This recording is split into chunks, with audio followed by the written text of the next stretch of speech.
Na festa do fim de semana, Добър ден! Днес е 25 септември и ние с баба решихме да се поразходим по Искърското дефиле.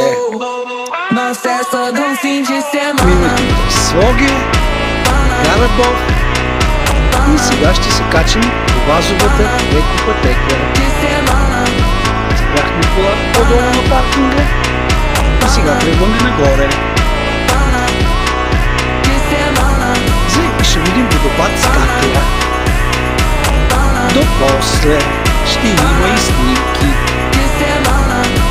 После ще ходим на вършецата. Но после първо да видим тук дефилето, скалите. Тук беше готино. Айде до после.